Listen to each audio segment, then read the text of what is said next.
I had just stepped into the courtroom, my heart racing a little more than usual. It was one of those days where everything seemed to be happening too fast. I wasn't nervous, exactly, but I was aware of the weight of the day. I had been working my way up in the legal field for years, and today I was here to argue a case I knew was important. I had trained for this, sacrificed for this. As I walked past the rows of empty seats, I couldn't help but notice the judge sitting at the front. He looked calm, almost too calm, sitting high in his chair with a stern expression. I had heard things about him before, stories about how he ran a tight courtroom, about how he didn't let things slide, especially with people who didn't seem to belong. He was a white man in his 50s, with salt and pepper hair and a face that made him look older than his years. I was used to it.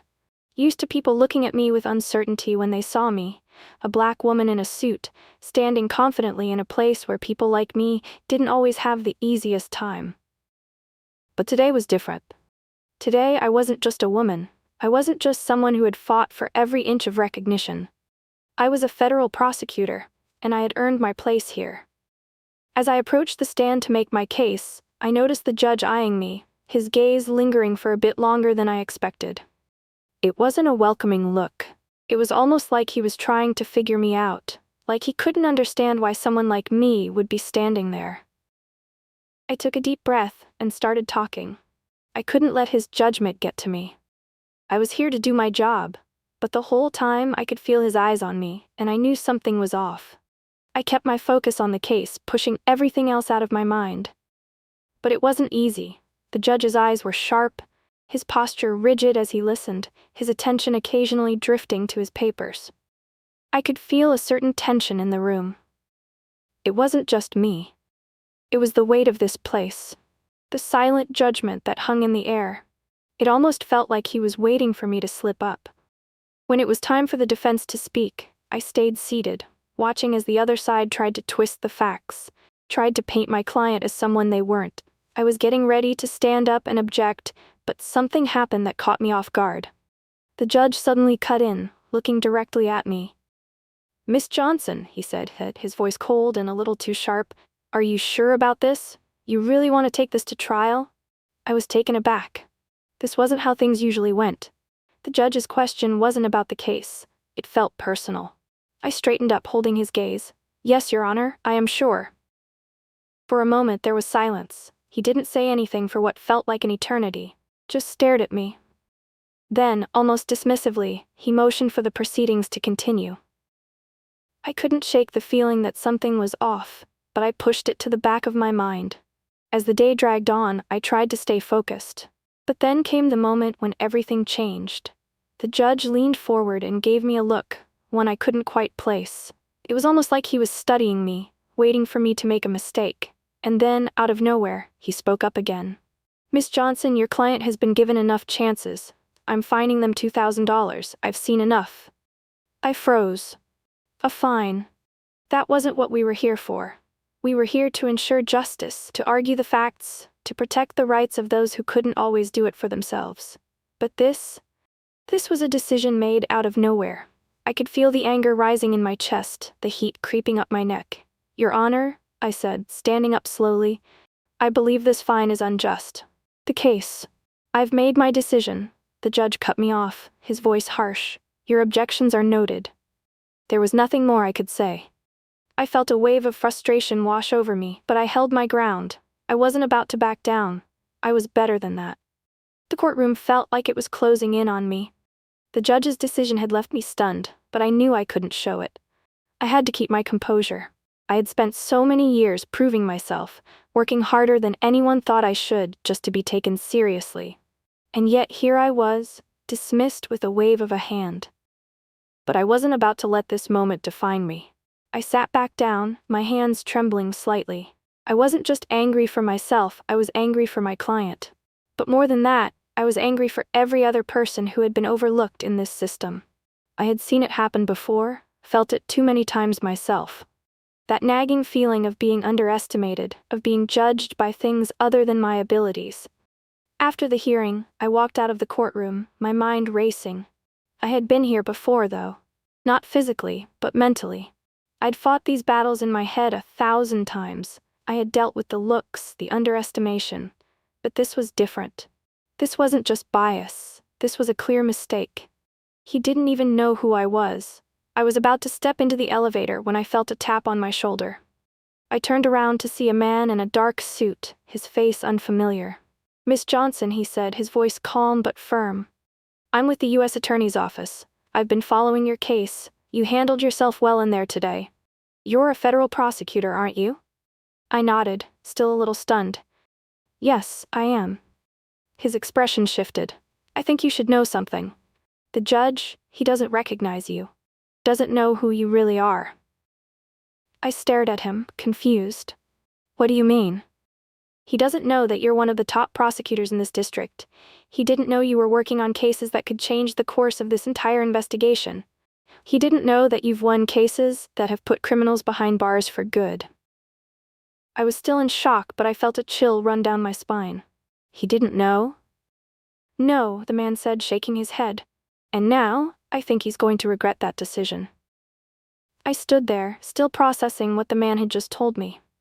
The judge, who had just fined my client without a second thought, didn't know who I was? Didn't know the work I had done, the cases I had won, the lives I had changed? The frustration from earlier started to bubble up again, but I had to swallow it down. I couldn't let this define me, not today. "Thank you for telling me this," I said, trying to steady my breath. "But, how does this help me now? What can I do with this information?" The man looked at me, his expression serious but not unkind. "Sometimes people need to learn the hard way, but you're not just any prosecutor. You have the power to change things. It's just a matter of how you play this next move." I nodded, though I didn't fully understand what he meant. I was used to being the one in control. But now I felt like I had no choice but to trust this stranger. The next day, I returned to the courtroom, and I could feel my heart pounding in my chest. It was the kind of nervous energy that kept you awake the night before an important moment. I wasn't sure if it was the weight of the case or the pressure of proving something to the judge, but I knew one thing for sure. I couldn't let him get away with what he had done. I couldn't let him think for one more second that he could dismiss me like that. The fine, the sneer in his voice, the way he assumed he knew better than me, it all stung. But this wasn't just about the fine anymore. This wasn't just about that moment of injustice. This was about something much deeper. It was about respect. It was about making sure no one ever looked at me or anyone like me and thought they could diminish our worth. Not in a courtroom. Not in any place I walked into. I had worked for this. I had fought for every single inch of space I occupied, my education, my long hours, the cases I had poured everything into, cases that had changed lives, had made a difference. And this judge? He had no idea what I had accomplished. He thought he could belittle me in a single breath. But I wasn't just some woman on the other side of the law. I wasn't just a prosecutor. I was the prosecutor. And today, I was going to remind him of that. As I sat there waiting for the judge to enter, I noticed the usual hum of voices, the shuffle of papers, the sound of shoes clicking on the hard floor, but none of it could drown out the thudding of my own heartbeat. My palms were sweating, but I kept my grip firm. This was the moment. When the judge finally entered, I watched him step onto the bench with that same air of authority he always had. But something was different today.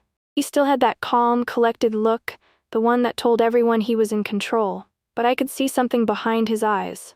Something I hadn't seen the day before. There was a flicker, a hesitation. Maybe I was reading into it, but in that brief moment, it felt like he knew. He knew something was off. He knew he couldn't just brush me aside like he had the day before. I couldn't tell if he was unsettled or if he was trying to convince himself that he wasn't. But whatever it was, I could sense it. There was uncertainty now where there had been only confidence before. It wasn't much, just a crack in his armor, but I felt it. And I wasn't going to let it go unnoticed. The case continued on, the usual back and forth, the exchange of legal arguments, the motions and objections. But as I sat there, my mind wasn't focused on the case alone. My thoughts kept circling back to the judge. Could I change his mind today? Could I make him see me for who I really was? When it was time for me to speak again, I stood up from my seat. This time, my back was straighter, my steps more measured. I wasn't just walking toward the stand, I was walking toward something bigger, something that went beyond this courtroom, beyond this case. I was walking toward the power of my own voice. The room went quiet as I stepped forward, and I felt the eyes of everyone in the room on me. There was no turning back now. This was it. The moment I would stand up, not just for my client, but for myself. "Your Honor," I said, and my voice didn't waver. It was steady, firm, clear. "I know you may have some doubts about my abilities, about my place in this courtroom. I understand that you may have questioned whether I belonged here, whether I could stand toe-to-toe with the best. But let me make something clear. I'm not here to take up space. I'm not here because I got lucky or because I'm here to fill a quota. I'm here because I earned it, and I'm here to do my job." My words hung in the air. I could feel them settle in the room, as if they had weight all their own. "I'm here to seek justice," I continued, my gaze never leaving the judge, "to make sure that the truth is heard, no matter how uncomfortable it might be. And I will do that, no matter who doubts me. I will do it for the people I represent, for the people who don't always have the voice to speak for themselves." For a long moment, there was silence in the courtroom. I could feel the intensity of the room shift, as if everyone was holding their breath, waiting for the judge to respond. And for the first time, I saw a change in his expression. His eyes flickered briefly, and there was a shift in his posture. It wasn't much, but it was enough to make me realize that he wasn't dismissing me anymore. He was listening. Finally. The rest of the hearing felt different, lighter, somehow. It was as if the tension that had been hanging in the air had finally been released. Each argument I made seemed to have a new weight to it, a new power. The words flowed more easily from my mouth, each one sharper than the last. The judge, who had been so quick to dismiss me earlier, was no longer interrupting or rushing to make a decision. Instead, he leaned back in his chair, his eyes no longer cold and calculating but focused. Watching, listening. It was as if he was finally seeing me for who I was, not just some young woman in a courtroom, but someone who had earned her place, who had fought and clawed her way here. The respect that had been absent before was slowly creeping in, not in grand gestures, but in the way he silently observed my every move. For the first time, I felt like he was truly paying attention. And I could feel it too. There was a fire inside me, a quiet confidence I hadn't realized I was missing before. I wasn't just fighting for my client anymore. I was fighting for myself, for every moment I had been underestimated, for every time someone had doubted my abilities because of the color of my skin or my gender. I wasn't just a prosecutor, I was the prosecutor. And today, I was going to make sure that the world knew that. When the time came for the ruling, my heart was in my throat.